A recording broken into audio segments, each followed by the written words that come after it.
शरीर के अंगों के बारे में इसमें सबसे पहले क्रम में देखते हैं दांत के बारे में। दांत का अध्ययन ओडोंटोलॉजी कहलाता है।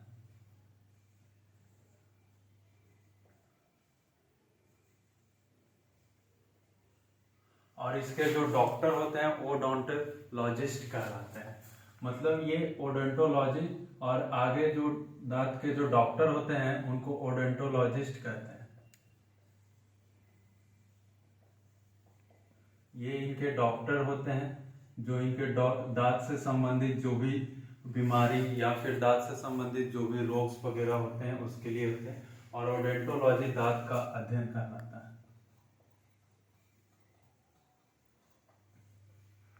अब हम बात करेंगे मानव के बारे में। तो मानव के शरीर के मुंह में जो दांत होती है वो कितने होती हैं। तो दांतों के प्रकार के बारे में अगर देखें तो 3 तरह के दांत होते हैं। पहला मोनोफियोडोंट,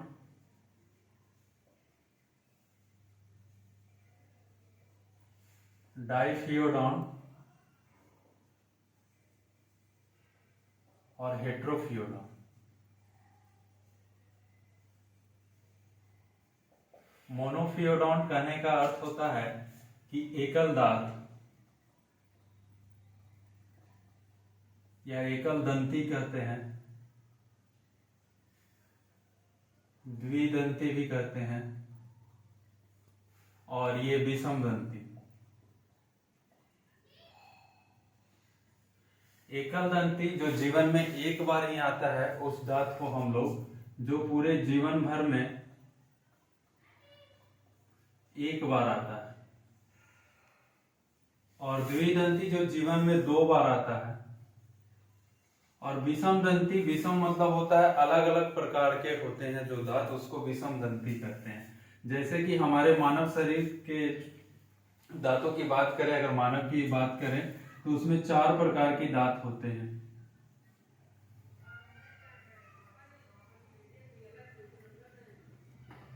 अब एक जो जीवन में एक बार आते हैं उसे अस्थाई कहते हैं, अस्थाई दांत कहते हैं। और जो 2 बार आते हैं उसे अस्थाई दांत कहते हैं।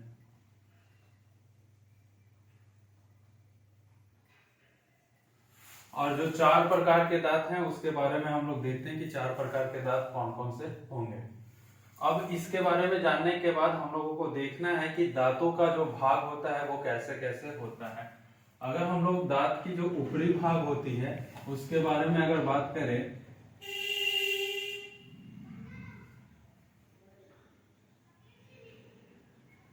तो जो बाहर की जो भाग में जो दांत होती है ये ऊपर वाली भाग हो गई, अगर हम ऊपर की बात कर रहे हैं तो, और ये नीचे की, तो इसकी जो बाहरी भाग होती है उस बाहरी भाग को कहते हैं इनामेल।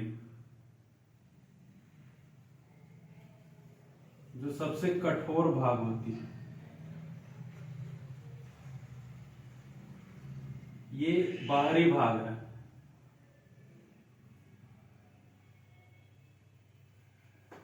और जो अंदर की ओर जो दांतें होती है, अंदर की जो भाग होती है उसे हम लोग डेंटाइन कहते हैं।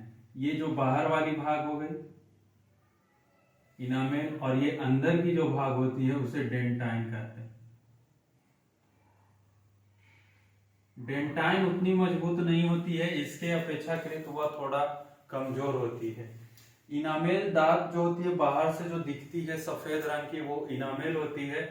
और जब इनामेल की परत समाप्त हो जाती है तो डेंटाइन आती है, और वो डेंटाइन उतनी मजबूत भाग नहीं होती है जिसके कारण हमारे दांतों में क्षय होने की क्षय रोग होती है। और ये इनामेल जो समाप्त होती है उसका कारण होता है हमारे दांतों में कई प्रकार के, हम लोग जब भोजन करते हैं तो उसमें अम्ल वगैरह जो होता है उसके कारण ये इनामेल क्षय होता है। और इनामेल क्षय होने के लिए फ्लोरिन एसिड जो होता है वो इसको क्षय करता है। डेंटाइन अंदर की भाग होती है और इनामेल सबसे कठोर भाग होती है। आपसे पूछा जाता है कि मानव शरीर का सबसे कठोर भाग कौन सा है, तो इनामेल होता है।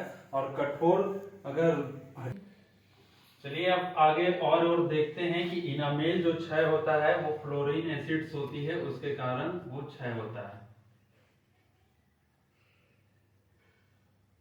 ये एसिड्स हमारे दांतों को क्षय करती है। जो दिखाई पड़ती है दांत का भाग, जैसे हम लोग देखते हैं, अगर मिरर में देखेंगे तो दिखाई पड़ने वाले जो भाग होता है उसे हम लोग क्राउन कहते हैं।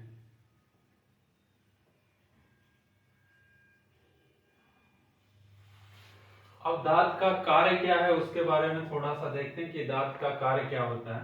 तो दांत का कार्य होता है किसी भी चीज हम लोग जो भोजन करते हैं उसको छोटे छोटे पार्ट में तोड़ने का काम दांत का होता है। तो कह सकते हैं कि इसे मतलब कि फिजियोकेमिकल्स मतलब कि पाचन की क्रियाओं में इसे भोजन को छोटे छोटे टुकड़े में करने का काम होता है। भोजन को छोटे छोटे टुकड़े में तोड़ने का काम होता है।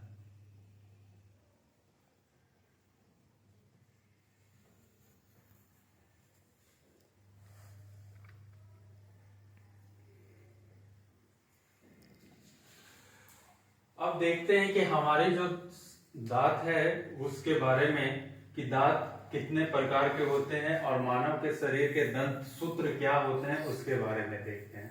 तो अगर हम बात करें मानव के दांत के सूत्र के बारे में, दंत सूत्र के बारे में, तो मानव में 4 प्रकार के दांत होते हैं जैसे हमने यहाँ पर देखा। एक होते हैं इंसिजर, दूसरा होते हैं केनाइन, तीसरा होते हैं प्रीमोलर और चौथा होते हैं मोलर। इंसिजर जो होते हैं जो हमारे नाक के नीचे होते हैं, इसलिए इंसिजर को नोज टीथ कहा जाता है। केनाइन जो होते हैं आंख के नीचे की ओर होते हैं, इसीलिए इसे आई टीथ कहते हैं। और प्रीमोलर को चिक टीथ कहते हैं और मोलर को विजडम टीथ कहते हैं।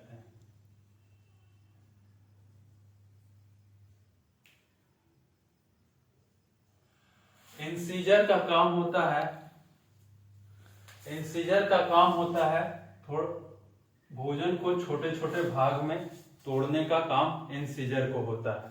और केनाइन का जो काम होता है वो भोजन को, मांसाहारी जानवरों में केनाइन इसका उपयोग बहुत ज्यादा करते हैं, जैसे मांसाहारी चीज खाने में चीरने और फाड़ने का काम होता है। प्रीमोलर का काम चबाने का होता है और मोलर का भी काम चबाने का ही होता है। तो इंसिजर, केनाइन, प्रीमोलर और मोलर, ये 4 प्रकार के दांत होते हैं। Incisor, canine, premolar, molar. Canine का काम केवल मांसाहारी चीजों को चीरने और फाड़ने के लिए किया जाता है। इनकी अगर दंत सूत्र की बात करें, जो फॉर्मूला है दांतों की, बच्चे में और वयस्क में 2 चीज को देखेंगे। बच्चे में जो दांत होती है उसमें ये प्रीमोलर का जो होती है वो नहीं होती है और ये इसमें थर्ड मोलर जो होती है वो नहीं होती। तो उसको हम देखते हैं कि अगर इंसिजर की बात करें और केनाइन की बात करें और प्रीमोलर की और मोलर की, तो हमारे अगर इंसिजर की बात करें तो इंसिजर हमारे 2 होते हैं, केनाइन हमारे 1 होंगे, प्रीमोलर बच्चे में नहीं होते हैं, मोलर 2 होते हैं।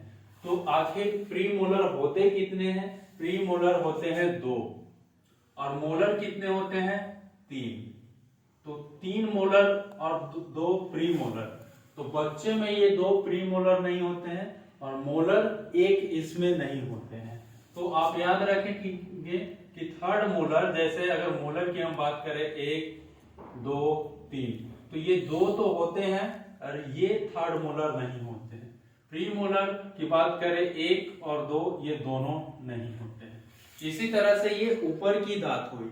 नीचे की दांत के लिए सूत्र यही होती है 2, 1, 0, 2। ये जो सूत्र हो गए वो बच्चे के दांत के हो गए। वयस्क की बात करते हैं तो वयस्क में इंसिजर, केनाइन, प्रीमोलर और मोलर। तो इंसिजर 2 हो जाएंगे, केनाइन 1 होंगे और प्रीमोलर इसमें हो जाएंगे, दोनों होंगे, और मोलर 3 हो जाएंगे। ये ऊपर के हो गए और ये नीचे के हो गए। अगर हम बात करें कि इंसीजर टोटल होते कितने हैं, तो 2 इंसीजर ऊपर और 2 इंसीजर नीचे, केनाइन 1 ऊपर 1 नीचे, प्रीमोलर 2 ऊपर 2 नीचे, मोलर 3 ऊपर और 3 नीचे।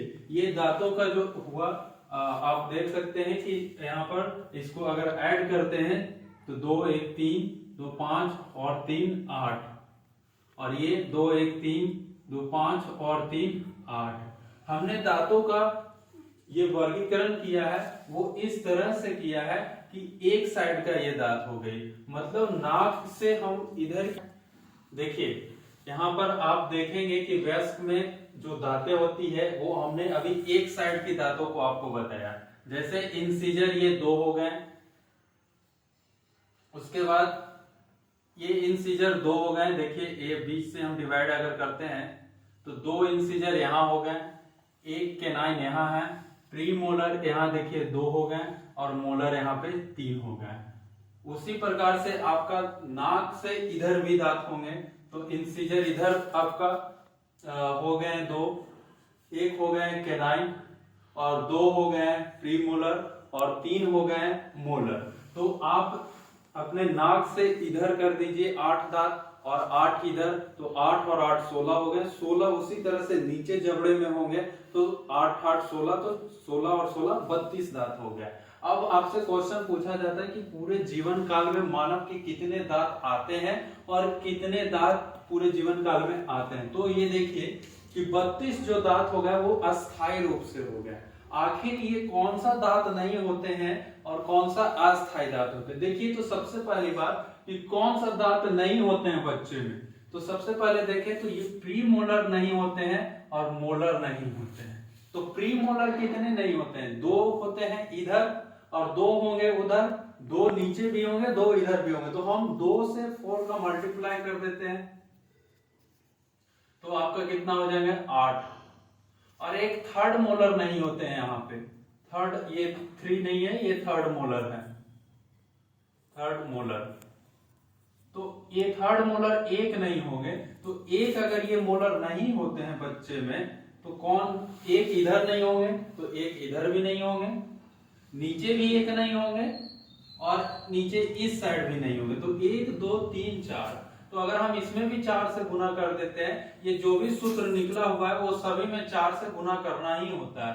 तो 4 इधर, तो 8 और 4 12, ये टोटल जो 12 हो गए वो आपका अस्थाई दांत होते हैं। तो 12 जो दांत होते हैं जीवन काल में एक ही बार आते हैं, और बाकी जो 20 दांत होते हैं वो अस्थाई दांत होते हैं, वो दोबारा आते हैं। तो 20 दांत दोबारा आते हैं, तो टोटल हो गए 40 और ये 12, तो पूरे जीवन काल में कितने दांत हो गए, पूरे जीवन काल में 52 दांत होते हैं।